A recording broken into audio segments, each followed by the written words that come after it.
माधव कुंज बिहारी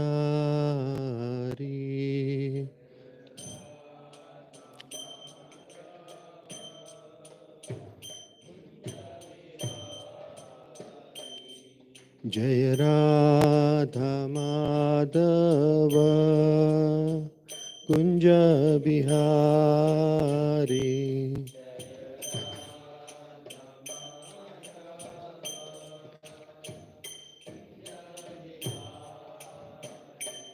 जय गोपी जनवल्लभ गिरिवरधारी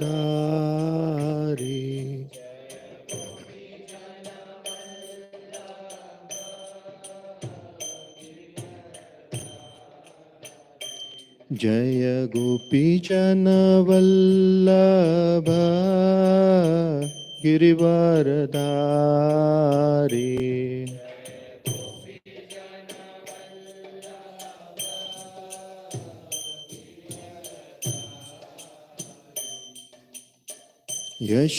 यशोदनंदन ब्रज जन रंजन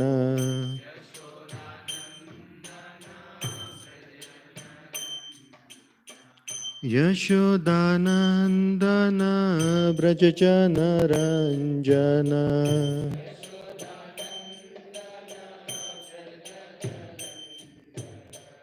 यमुना तीरवनचारी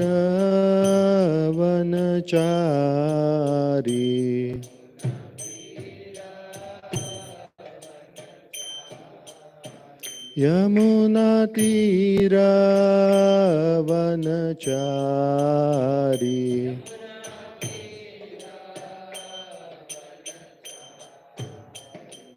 जय राधा माधव कुंज बिहारी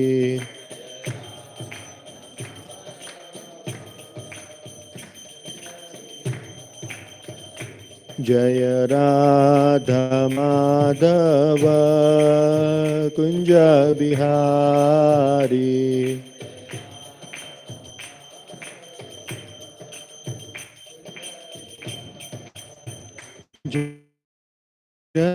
माधव कुंज बिहारी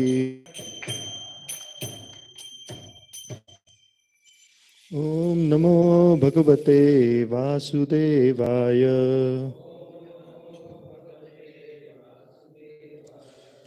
ओम नमो भगवते वासुदेवाय ओम नमो भगवते वासुदेवाय नारायणं नमस्कृत्यं नरं चैव नरोत्तमं देवीं सरस्वतीं व्यासं ततो जयमुदीरये नष्टप्रायेषु अभद्रेषु नित्यं भागवत सेवया भगवती उत्तमश्लोके भक्तिर्भवति नैष्टिकी कृष्णाय वासुदेवाय देवकीनन्दनाय च नन्दगोपकुमाराय गोविन्दाय नमो नमः. Hare Krishna. Today we are reading from Srimad Bhagavatam, Canto 1st, Chapter 13, verse number 22. andhaḥ puraiva vadhiro manda-prajñāśca sāmpratam viśīrṇa-danto mandāgniḥ sa-rāgaḥ kapham udvahan andhaḥ puraiva vadhiro manda-prajñāśca sāmpratam viśīrṇa-danto mandāgniḥ sarāgaḥ kapham udvahan andhaḥ puraiva vadhiro manda-prajñāśca sāmpratam viśīrṇa-danto mandāgniḥ sarāgaḥ kapham udvahan.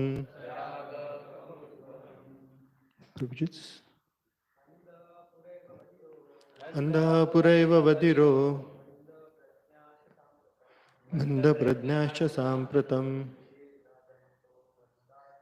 viśīrṇa-danto manda-agniḥ sa-rāgaḥ kapham udvahan andhaḥ puraiva vadhiro manda-prajñāश्च sāmpratam viśīrṇa-danto manda-agniḥ sa-rāgaḥ kapham udvahan. Mataji. Andhaḥ puraiva vadhiro manda-prajñāश्च sāmpratam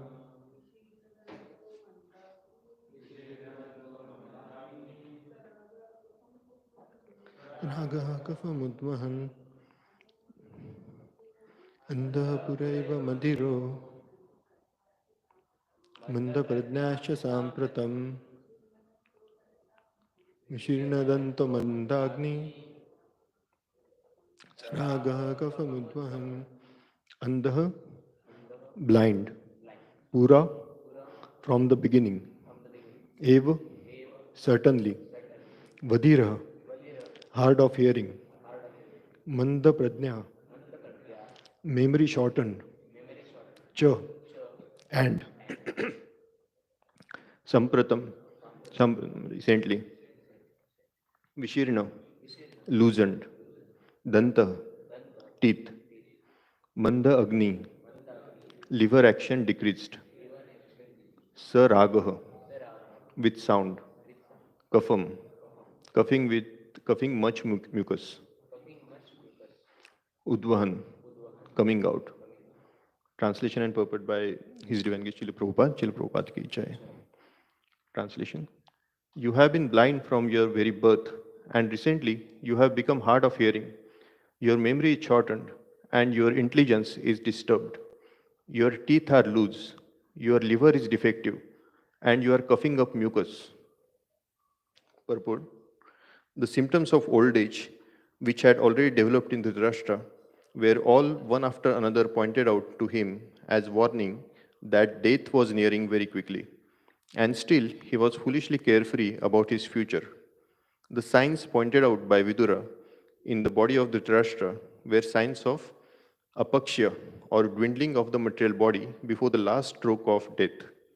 The body is born, it develops, stays, creates other bodies, dwindles, and then vanishes. But foolish men want to make a permanent settlement of the perishable body and think that their estate, children, society, country, etc. will give them protection. With such foolish ideas, they become overtaken by such temporary engagements and forget altogether that they must give up this temporary body and take a new one, again to arrange for another term of society, friendship, and love, again to perish ultimately. They forget their permanent identity and become foolishly active for impermanent occupations, forgetting altogether their prime duty. Saints and sages like Vidura approach such foolish men to awaken them to the real situation. But they take such sadhus and saints as parasites of society, and almost all of them refuse to hear the words of such sadhus and saints. Although they welcome show-bottle sadhus and so-called saints who can satisfy their senses. Vidura was not a sadhu to satisfy the ill-gotten sentiment of Dhṛtarāṣṭra. He was correctly pointing out the real situation of life and how one can save oneself from such catastrophes.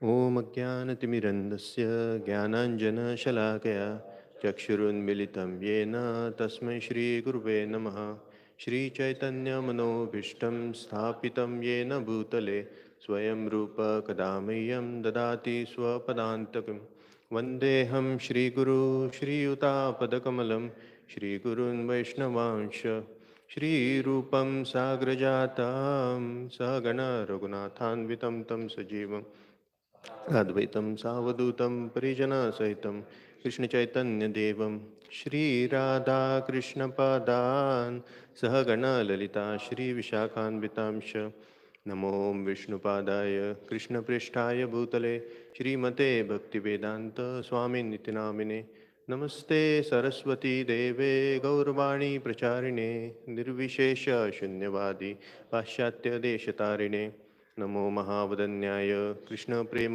प्रदायते कृष्णाय कृष्ण चैतन्य नामने गौरत्विषे नमः।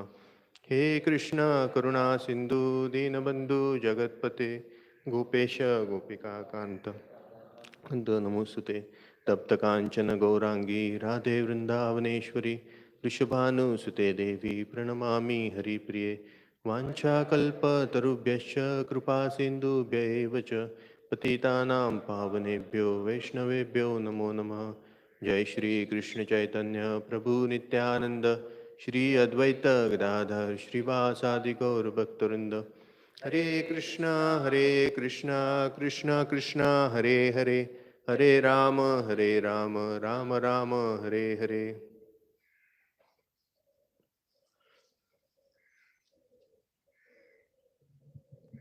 करोति वाचालं पंगुं लंघयते गिरिं यत्कृपातमहं वन्दे श्रीगुरुदीनतारिणम्। Hare Krishna. So when I got this particular verse from His Grace Ashri Gopal Prabhu, I was thinking what I'm going to speak on this in front of all the staunch brahmacharis and exalted devotees, whereas I am full of anarthas attached to body and working hard to protect and decorate the body. But then I thought, if I just ponder upon and contemplate on such beautiful wisdom shared by Vidura to Dhṛtarāṣṭra, I would be benefited in that. And if I speak about it, I myself would be purified. So today I'll be attempting to speak on such powerful verses of Srimad Bhagavatam, just for my own purification. And I beg your forgiveness if I speak beyond my realizations. And yes, I beg for your mercy that I'll be able to speak on it. So if we see in Srimad Bhagavatam, there are certain sections which are talking about pure devotional service. And there are certain sections which are not directly talking about pure devotional service, but it's still beneficial for us to hear so that we can apply them in our life, and eventually we will also attend pure devotional service due to that. So we are in such a section where we are mostly discussing the conflicts between royal families and how they deal with it. So if you see the background of this particular section is the complete Mahabharata. There were two royal families, Kauravas, Pandavas, they have some conflict. They have a big war and Pandavas defeat Kauravas. Dhṛtarāṣṭra loses all of his sons and still he's not ready to give up the palace. So he's the same person who has tried to kill all the Pandavas and supported all of his evil-minded sons. But now all of his party is killed, and he is old, weak, and he's trying to enjoy the comforts of the palace. And he's just eating the remnants of food prepared by the Pandavas, and he's just living on that. So Vidura is trying hard to make him understand that it's the time that he should leave these material comforts and accept Vanaprastha. So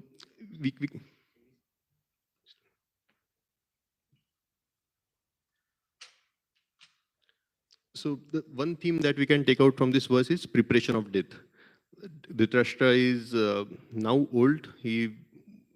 He's about to die in maybe a few years, but he's still not prepared. So Vidura is trying to prepare him for death. So if you try to understand what is the greatest misery in this world, from the material point of view, the happiness and misery, they depend on the comparison, because this is the world of duality. Let's say we have 100 rupees with us, and the person in front of me has, let's say, 50 rupees, then I'm happy because I have more money than him. Now suddenly there is another person who has 200 rupees. Then I just have same 100 rupees, but I'm sad because there is someone having more money than me. So this is completely based on duality in the material world. But in the spiritual world, we see the happiness is based on the love and service. We, when we serve Krishna, we are happy, and the moment we do not serve Krishna, we are sad. So the devotees like Vidura, they are very compassionate. They are very, so they have the karuna for all the living beings, and they understand that if someone is forgetful of Krishna, he is not ready to serve Krishna, then he is miserable, even though the other person may not understand it. So Vidura is trying to explain, trying to teach Dhṛtarāṣṭra that it's time to leave this material world and accept Krishna consciousness. So if we see, let's say we have some disease and we go to doctor. So we want to know the truth, right? Exactly what I have. If we have the cancer, we want the doctor to share with us that, yes, you have a cancer and this is the treatment. But let's say there is a doctor who just speaks all goody things, and he just explains that, he just tells you that you have nothing to worry, just go home, don't do anything, and yeah, just give me my 500 rupees as fee, and you don't have to do anything. Then no one would go to him, right? Because he's not a good doctor, everyone knows that. But when it comes to spiritual guidance, unfortunately what happens is people they prefer such sadhus. So Prabhupada beautifully calls it show bottle sadhus, and they don't want to hear anything, any rules and regulations. They don't want to hear faults in them, anarthas in them. They just want some material blessings. That's all.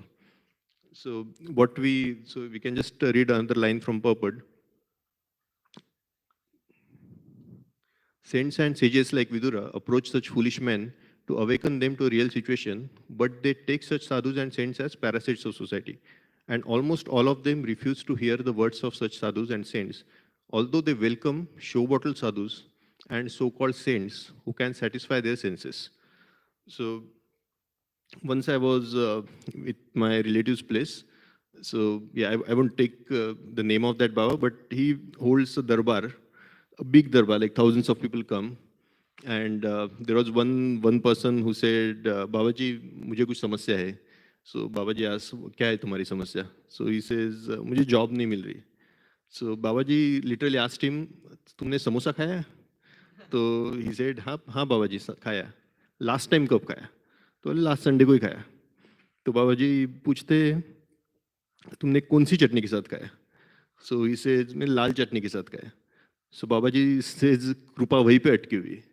Next Sunday you eat it with green chutney, फिर तुम्हारी कृपा आ जाएगी, job मिल जाएगी. So literally I was literally hearing this.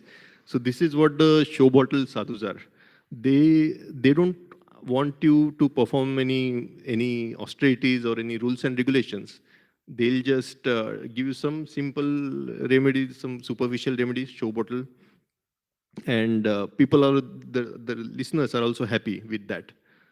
So this is the unfortunate situation, but we see that there are some devotees who are going to criticize you, and due to our, like I'm talking about myself, due to our anathas, the baggage of anathas, we are conditioned not to hear corrections. Unfortunately, that happens due to anarthas, that we are so much attached to our anarthas, and someone tries to correct us, we are not ready to hear that. So, and we get angry on hearing that.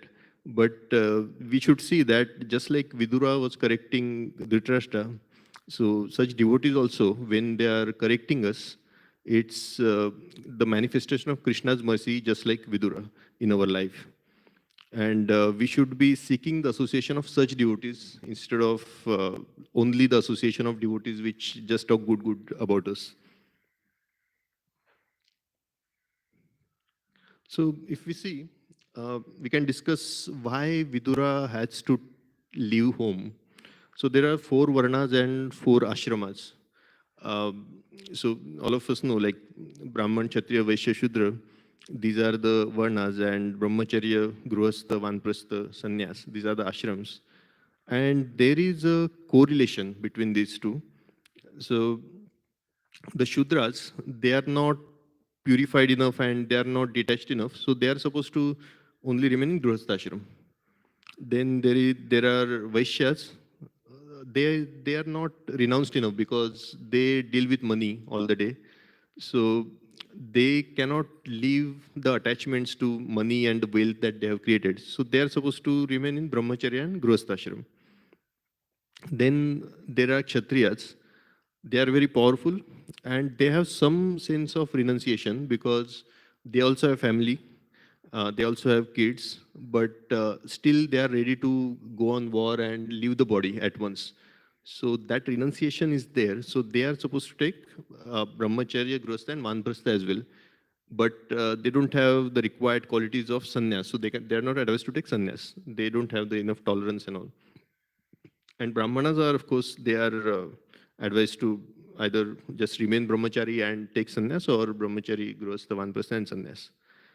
So Dhṛtarāṣṭra, he's a very good kshatriya, but he was so much conditioned that he was not ready to accept vanprastha.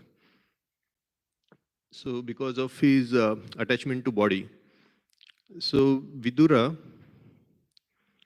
he knew that Dhṛtarāṣṭra had this conditioning, and just like an intelligent doctor, so what he does is he tries to understand the medical history of the patient, and he would prescribe the medicines accordingly. It's not that he immediately hears what is happening, take this medicine. A very good doctor would not do that. He would try to understand the history and then prescribe the medicine. So Vidura is also like an expert doctor. If we just go to some regular person and preach Krishna consciousness, preach about Krishna, he may or may not hear.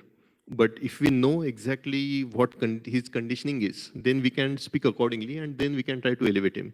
So similarly, Vidura knew that Dhṛtarāṣṭra was very much attached to his family, attached to his body, attached to his comforts. So he, just like जैसे बोलते हैं कांटे से कांटा निकालना, वैसे, so he tried to use his conditioning itself to take him out of his conditioning. So what he tells him is, your body is weak. You are about to leave your body. You are already coughing mucus. So essentially, he's trying to point out that you are nearing your death. And since he was very attached to his body, on hearing such strong words, he immediately has fear in his heart. And he immediately, he is shaken, and then he eventually leaves the home. So this is the expert counseling by Vidura. But we see that if we just say to some self-realized soul that, hey, your body is very weak, you are ready to die, you are about to die, so he would be like very happy. So what? I mean, anyways, my body, I'm not the body, I am the soul. I would be very eager to live and go back to Godhead. So we cannot say that to self-realized soul, but Dhṛtarāṣṭra is like, see, I mean, if we are hearing about Krishna and we feel purified and we develop some attraction to Krishna to some extent at least. But Dhṛtarāṣṭra, in front of him, Krishna was there. He was performing his pastimes. Still, he was not attracted. In fact, he had hatred towards Krishna. So this was his conditioning. That's why Vidura had to use this particular style of preaching by inducing fear in his heart. So this is, we see this is not a very common preaching pattern. So what we usually do is for all the newcomers or the budding devotees, we try to present Krishna consciousness in a very positive way. Come to a temple, take the beautiful darshan of the deities, attend festivals, dance, kirtan, prasad. And by such positive impressions, since they already have some sukruti, their consciousness is uplifted. But in specific cases where conditioning is very bad, the load of conditioning is very high, we have to use such negative style of preaching by inducing fear in their heart. So now we see, so death is very dangerous. So Bhagavad Gita says that there are 4 miseries in this material world: Janma, Mrityu, Jara, Vyadhi, birth, old age, disease, and death. But we see that birth, yes, it is a misery, but we don't remember it. We can try to imagine like we were in the body of our mother for 9 months. Especially during the later stages of pregnancy, there is not even enough space to move. Our head gets stuck. And still we are somehow like in the bag of blood and germs. We are we just somehow survive, and there is no basically guarantee that we will come out alive. So birth is painful, definitely, but at least we don't remember it now, right now. Then there is old age. So old age is, yes, I mean, it's weak. In our youth, we are able to do many things, but in old age, we are unable to do many things. We mostly are bedridden. But yes, that is also tolerable. Disease, yes, when we have disease, it is painful, but mostly there are some remedies for the diseases as well. And yeah, it is also temporary. But death is something which doesn't have any solution. We are sure to get it. And basically, once we face death, we cannot come out of it. So, of course, from the Shastric point of view, it is just like Krishna says, "Dehinosmin yatha dehi." So it is just like a changing of clothes. We change our bodies. But if we don't have that realization, then it is very painful for us. So we can imagine, like for 50, 60, 70 years, we are working so hard to grow our family, build our business, on wealth, and just in the moment of one moment, we have to leave everything. It is not going to be easy, definitely. So just during the last Janmashtami, I was in services, and I got a call from mother that my father lost his mobile in market. And they were panicked, like father was going here and like first to this police station, then they sent him to other police station far away. And so I also had to like wind up and leave immediately. So then for many days he was constantly checking mila kya. So it is just, just one mobile. When we lose it, we are affected so much by it. Now we can just imagine like all the things that we have, right? All the things that we have earned in the life. In one moment, we have to leave everything. And at least for when we leave something like mobile, we can go to police station and there is some hope that, yeah, we can get it back. But when we die, there is no police station which are going to listen to us. We can always say that, hey, I have worked honestly, I have worked so hard, I have rightful claim on all these things, but yeah, no one is going to listen to you. So death is going to be definitely painful. We can just, let's say Dhirubhai Ambani, right? So he was a richest man in the in India for many years. So now he also, like when he left his body, so his son Mukesh Ambani, he owns one of the biggest telecom networks in the world, Reliance Jio. But despite that, is he even able to make one call to his father? No, right? Because it doesn't help. Death is like gone. I mean, he's completely gone. There is no contact between you and your family. At the max, what will happen is if you are too much attached to your property, your home, maybe you will become a dog in that locality, and you still try to enter that, and the security guard would just shoo you away. It would hit you. So this is the condition. So we cannot have any claim on whatever we have materially. So one might say that let's say Parikshit Maharaj, right? So he had his empire, and then he got to know that in 7 days he's going to die. Then he immediately left everything. He came to hear Srimad Bhagavatam for 7 days, and then he perfected his life. So one might say that, okay, in some cases we may not know that immediately with accident or something I die. But mostly, let's say I have some cancer in the old age, or let's say I cross my age of 70. I know I'm going to die after a few years. At that time, I'll take Krishna consciousness. At that time, I'll start hearing Srimad Bhagavatam. What's the issue? So this same question was asked by Anandan Prabhu to His Holiness Radha Swami Maharaj. So he gave a beautiful reply that so it was not that moment when Parikshit Maharaj got to know that he is going to die. At that time, he took up Krishna consciousness. No, it's not like that. So it was a preparation of lifetime, and for the lifetime, he was Krishna conscious. And then when he got to know that he is going to die, he was able to leave everything. But with us, condition is that we are so much attached to our creations, our own property and everything, that even if we know we are going to die, everyone knows actually that they are going to die, but still we won't be able to leave everything in just one moment. So this is the preparation, like in one moment you are able to leave everything. So this preparation takes a lifetime. So that's why we cannot be complacent in our devotional service, devotional activities. So His Grace Sankarsana Sarigarapu says that Krishna consciousness is already a very gradual process. Even if we try hard, we cannot just become pure devotee in one moment. It's already a gradual process, and by being complacent, we should not make it more gradual. So it is very important for the sadhakas to understand that we should not wait for the old age.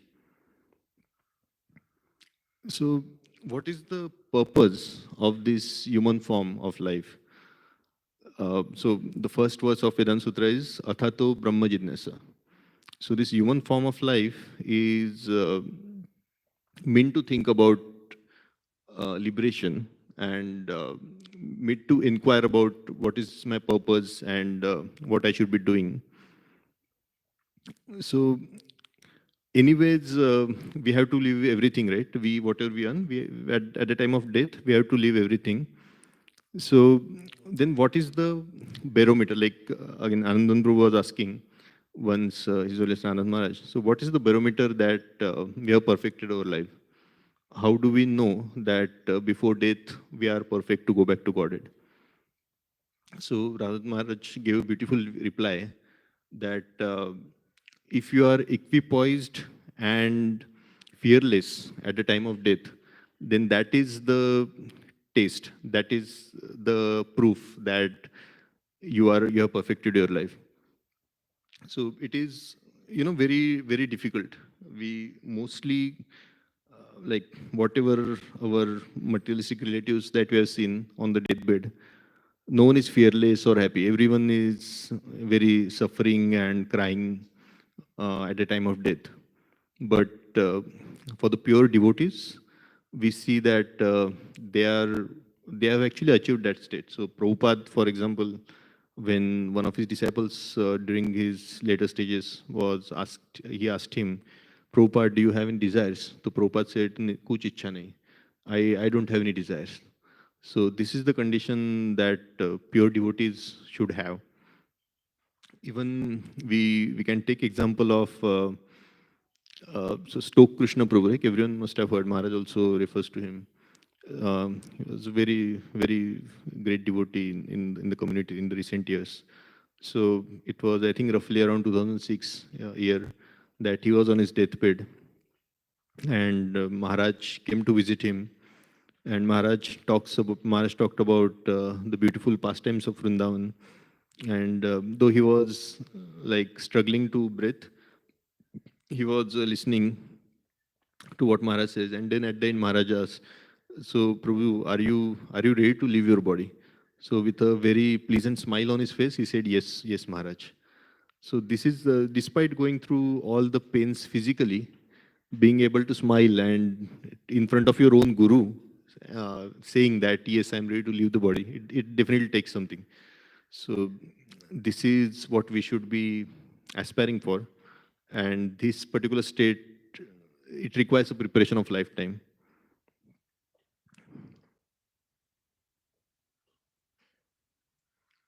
Even we take example of Bhishma Pitama, right?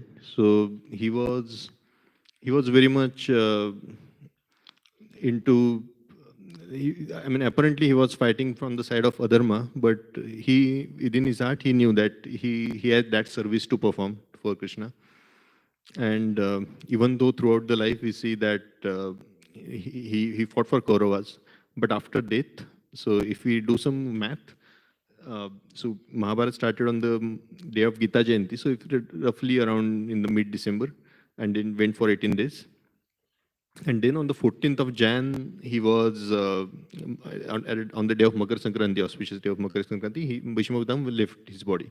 So for almost over 2 weeks, he was just lying there. So if you read the description, it's like Arjuna had pierced his body completely. There was not even a space for one needle to go between two arrows. This is how bad his condition was, physical condition. But still, he survived. So of course, he had the boon, but he had the Ichha Mrityu, so he could have just left his body, I mean, instead of staying in such pain for so many days. But his only desire was to see Krishna. At the time of his death, he wanted to see the face of Krishna. So for so many days, he was just lying like that in pain. So this was his consciousness. Like, so throughout the life, he served Krishna, and then for the death as well, he was just only thinking about Krishna, and just by looking at the lotus face of Krishna, he left his body.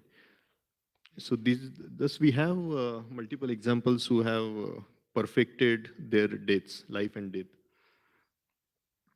So now we still have around 10 minutes. So I will talk about Vanaprastha a little bit. So this won't be applicable for the brahmacharis, but I'll still, like whatever I've heard, I'm a huge fan of Anandandan Prabhu. So whatever he has said in multiple lectures, I'll just try to speak on that. So there is one tendency, like when should we enter Vanaprastha, right? So there's one tendency to think that when I get frustrated from material life, then I'm eligible to enter Vanaprastha. So there's one example that I don't remember exactly who was the guru, but his disciple comes to him, a married disciple. So his wife had recently passed away.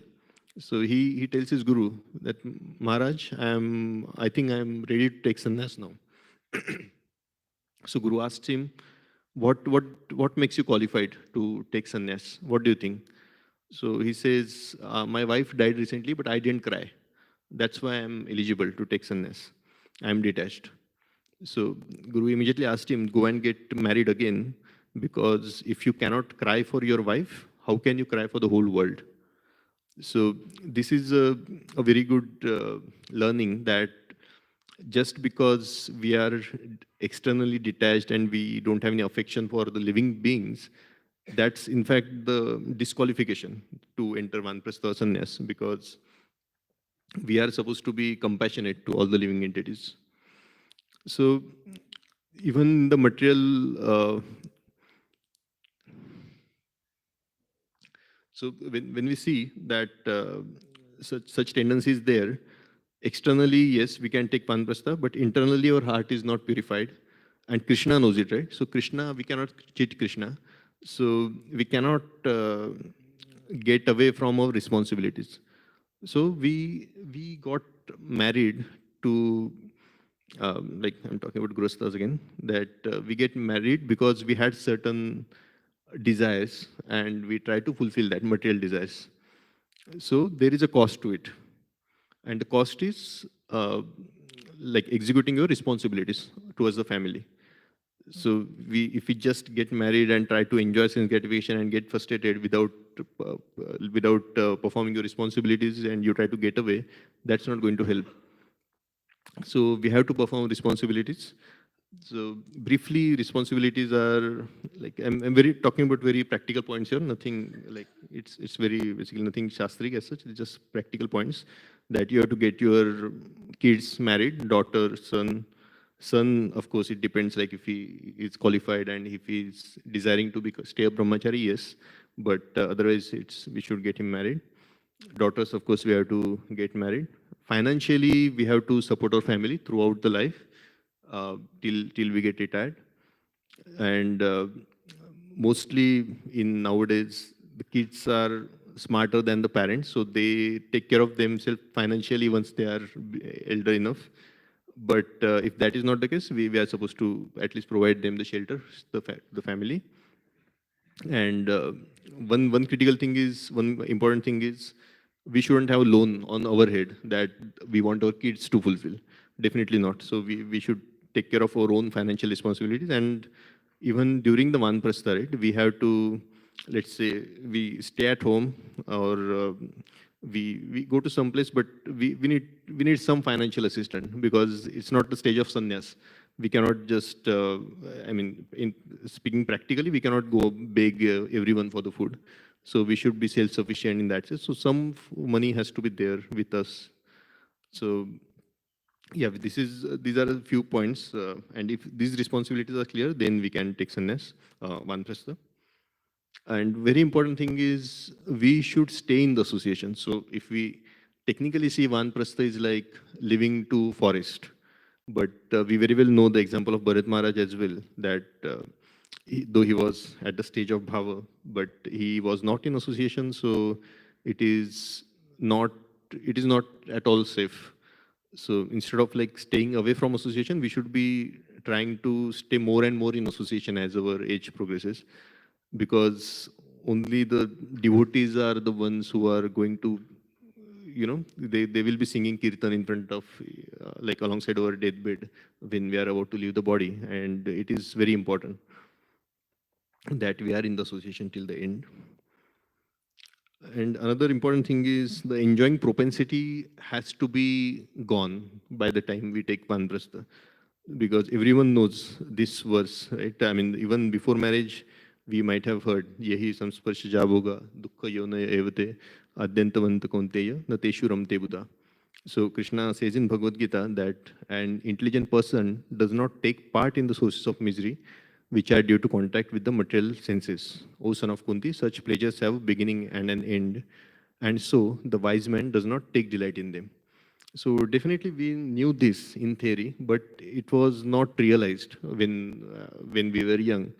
So that's why, like, the brahmacharis are glorious, of course, but many grihasthas like me, they have to get married. So definitely there was an enjoying propensity.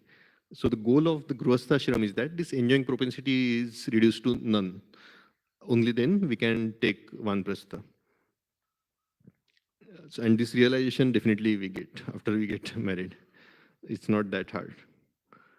And yes, we have to be detached from the family. So initially, yes, we have to, since we have responsibilities, there is some form of attachment is necessary. Otherwise, we won't be able to perform our responsibilities well. But as the years progress, we have to get detached from wife, kids, because usually what happens is, our attachment is so strong that we are just not able to live. We first get attached to wife, then our kids, then they have then we have grandkids, then we are attached to them, then we want to live because we want to see the marriage of our grandkids. So this is usually what we see in the materialistic society, that the old people are just not ready to leave the body. They are just not ready to leave the family. They are still concerned about the minute details of their grandchildren as well. So this is something we should avoid as our age progresses. We are reaching our old age. We should be gradually getting detached from the family matters, from the close relatives, and we should engage our consciousness in service of Krishna. So if we don't do that, right? So there is a story of Kailas, like many of us have already heard. So Narad Muni was following up with this man, and he was asking him to come back. But he was just, when he was young, he was not ready. He gets married, he gets a job, he has kids, then grandkids, and he was not ready to live. And then he just dies. Then he becomes a dog. Then again, like dog, the security guard, his own sons, they beat him, or I think he becomes a snake as well. So this is what our condition would be if we don't get detached in time. So definitely we should avoid that. And the most important thing is the taste for chanting and hearing. That has to be developed while we are in Grihastha, and that has to be there when we enter Vanaprastha.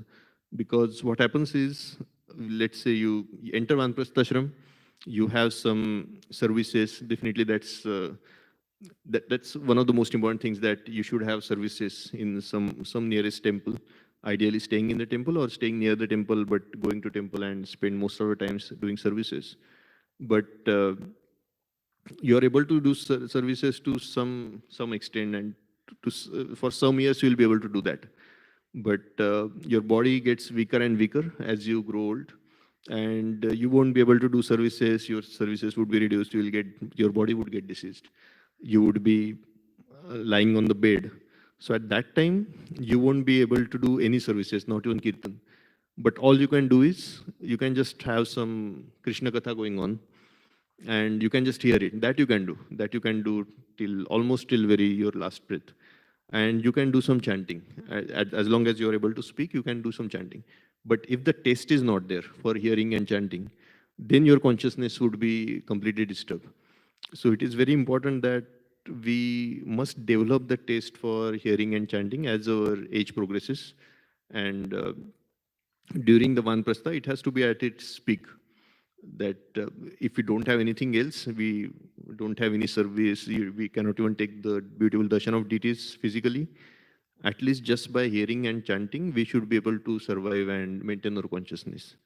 So this has to be the most important goal of Grihastha, and most important, these are the few points that we must consider before we enter Vanaprastha, and that's how our life would be perfected. So, yes, I think. Hare Krishna. Thank you so much.